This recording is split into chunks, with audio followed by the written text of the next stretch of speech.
नमस्कार दोस्तों, एक बार फिर से आप सभी का अभिवादन। यहाँ पर मेरी पूजा हो चुकी है और ये साबूदाना की खिचड़ी है। आजकल हमारे यहाँ सावन मास की पूजा हो रही है। भाई साहब ने करवाया है, पंडित आए हैं 2। तो उन सुबह वो ड्राई फ्रूट्स वगैरह लेते हैं और दोपहर को फलाहार लेते हैं। तो फलाहार में आलू फ्राई या साबूदाना की खिचड़ी या साबूदाना के बड़े ले लेते हैं और उसके बाद शाम को प्रॉपर खाना खाते हैं। यहाँ पर मेरी बेटी स्कूल से आ गई थी, तो उसको मैंने खाना दिया तो वो बोली मम्मा थोड़ी देर मेरे पास बैठो। और सही है कि अगर बच्चा आपका बाहर से आता है तो आप ज़रूर उसे 5 मिनट टाइम दीजिए। भले ही आपके पास कितना भी काम हो, लेकिन 5 मिनट आप उसके पास बैठिए, उनकी चीज़ों को सुनिए, उनसे पूछिए कि आज आपने पूरे दिन क्या किया, आपके स्कूल में क्या हुआ। तो इससे आपके और आपके बच्चे के बीच की बॉन्डिंग भी बहुत अच्छी होती है और उसको भी कोई ना कोई ऐसा मिल जाता है कि जिससे वो अपनी सारी बातें शेयर कर सके। तो ये भी एक पेरेंटिंग का हिस्सा है, तो ये ज़रूर करना चाहिए हर पेरेंट्स को अपने बच्चों के साथ। और हमारे यहाँ गरम मसाला ख़त्म हो गया था, तो मैंने इनसे मंगवाया था अपने हस्बैंड से। तो ये साल भर का गरम मसाला हमारे यहाँ शुरू से ही बन जाता है। हमारी सासू माँ बनाती थी, हमारी मम्मी। तो उनसे मैंने ये सब लिखवा के एक लिस्ट में रख लिया था। तो कल जब मैं लिख रही थी तो उनकी बड़ी याद आई।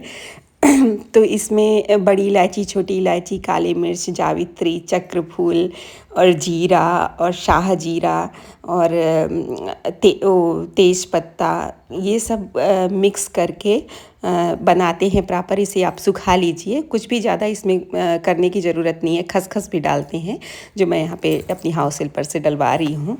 तो बस इसे धूप में अच्छे से दिखा के आप इसे कूट के अच्छे से एक बार फिर से धूप दिखा लीजिए और मिक्सी में पीस के इसे आप साल भर अपने पास रख सकते हैं। छबीला है, जावित्री और छबीला भी दोनों ही पड़ता है, इससे खुशबू बहुत अच्छी आती है और वाकई में गरम मसाला बहुत ही अच्छा बनता है। आप कभी भी किसी भी ग्रेवी वाली सब्जी में, कटहल वगैरह किसी में भी डालेंगे और आप बहुत ही अच्छा, मतलब इससे स्वाद ही अलग हो जाता है, बढ़ जाता है। तो हम लोग इसे बना कर रख लेते हैं। वही मैं यहाँ पर सब चीज़ निकाल कर आप लोगों को, मैंने सोचा आप लोगों को के साथ भी शेयर कर देती हूँ। तो उसके बाद ये सूख गया था गरम मसाला, तो मैं अपनी हाउस हेल्पर को मैंने बोला था कि इसे कूट दे, उसके बाद एक बार फिर से धूप दिखा देगी तो मैं मिक्सी में पीस लूँगी, तुमको पीसना नहीं पड़ेगा, बस उसको एक बार कूट दो। तो वही उसने बहुत ही बारीक और बहुत अच्छे तरीके से कूट दिया था। और यहाँ पर मैं शाम की प्रिपरेशन कर रही थी। तो मेरे कहने का मतलब है कि किसी का एक कमेंट आया था कि आप अपने ब्लॉग में दिखाती ही क्या है, इधर उधर घूमना, बाल दिखाना।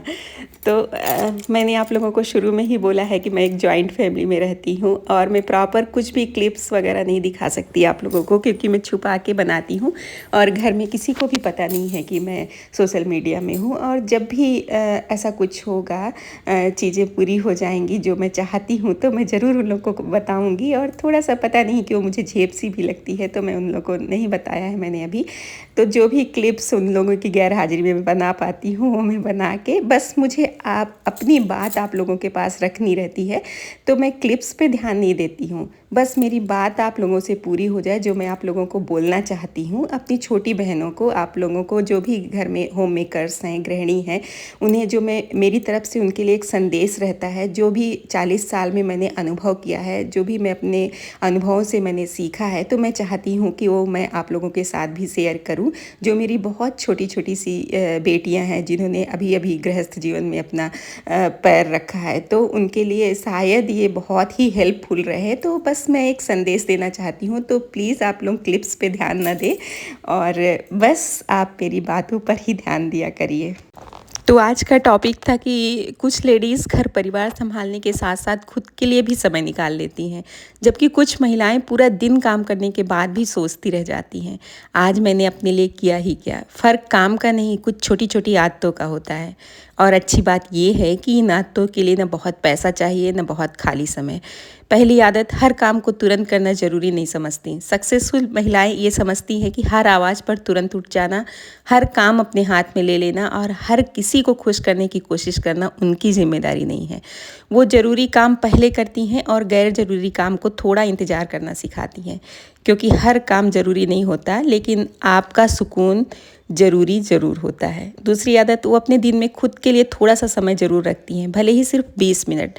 चाय पीते हुए शांति से बैठना हो, कुछ पढ़ना हो, टहलना हो, या बस अपने साथ बैठकर सोचना हो। ये बात मैं हमेशा हर वीडियो में बोलती हूँ। ये आलस नहीं है, मैं खुद को ये खुद को दोबारा रिचार्ज करना है। और याद रखिए, जो महिला हमेशा सबके लिए उपलब्ध रहती है, उसे एक दिन खुद के लिए भी उपलब्ध होना सीखना चाहिए। तीसरी आदत, वो हर बात को दिल पर नहीं लेती। किसी ने तारीफ़ नहीं की, कोई बात नहीं। किसी ने आपके काम की वैल्यू नहीं समझी, कोई बात नहीं। हर किसी की राय को अपनी सच्चाई बना लेना बंद कीजिए। आपको हर जगह खुद को साबित करने की ज़रूरत नहीं है। अगर मैं ऐसा सोचती तो उस कमेंट की वजह से आज मैं व्लॉग नहीं डालती, लेकिन मैंने ऐसा नहीं सोचा। आप जानती हैं कि आपने दिन भर क्या क्या किया है, और कई बार इतना जानना ही काफ़ी है। चौथी आदत, वो घर संभालते हुए खुद को भूलती नहीं है। अपने कपड़े, अपनी पसंद, अपनी पढ़ाई, अपने शौक़, अपनी छोटी छोटी इच्छाएं, इन सब को बाद में कहते कहते ज़िंदगी मत निकाल दीजिए। घर आपका है, परिवार आपका है, लेकिन ज़िंदगी आपकी भी है। और शायद सबसे ज़रूरी आदत, सक्सेसफुल महिलाएं हर दिन खुद से एक सवाल ज़रूर पूछती हैं, आज मैंने अपने जीवन को कल से थोड़ा बेहतर बनाने के लिए क्या किया। जवाब बहुत बड़ा होना ज़रूरी नहीं है। एक अच्छी आदत, एक नया काम, एक ज़रूरी फैसला, या बस अपने लिए निकाले गए 20 मिनट। क्योंकि ज़िंदगी अचानक नहीं बदलती, वो रोज़ की छोटी छोटी आदतों से बदलती है। तो आज से दूसरों की ज़िंदगी बेहतर बनाने के साथ साथ अपनी ज़िंदगी को भी थोड़ा सा बेहतर बनाना शुरू कीजिए। क्योंकि एक खुश और संतुलित गृहिणी सिर्फ अपना जीवन नहीं बदलती, वो पूरे घर का माहौल बदल देती है।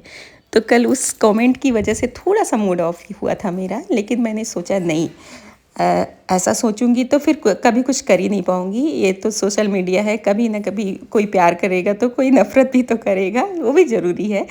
तो मेरे हस्बैंड बोल रहे थे, तुमको ये सब करने की क्या ही ज़रूरत है, तुम क्यों इतना परेशान रहती हो, ये वीडियोस वगैरह बनाती हो। तो मैंने कहा नहीं, मैंने इतनी पढ़ाई की है, मेरे पापा ने इतने अच्छे, मेरे माँ बाप ने इतने अच्छे संस्कार दिए हैं, उन्होंने इतना अच्छे से मुझे शिक्षा दी है। शिक्षा मतलब डिग्री नहीं, उन्होंने बहुत अच्छी परवरिश करी और सिखाया मुझे, जीवन के प्रति जो भी चीज़ें थी वो सब सिखाई। तो मैं उन्हें ऐसे तो व्यर्थ जाने नहीं दूंगी, और कुछ ना कुछ तो मैं अपने लिए जीवन में ऐसा कुछ करूंगी कि जिससे मैं मरते समय ये सोचूंगी, नहीं, मेरी ज़िंदगी ऐसे ही व्यर्थ नहीं गई। तो फिर आज के लिए बस इतना ही, हम फिर मिलेंगे, तब तक के लिए नमस्कार।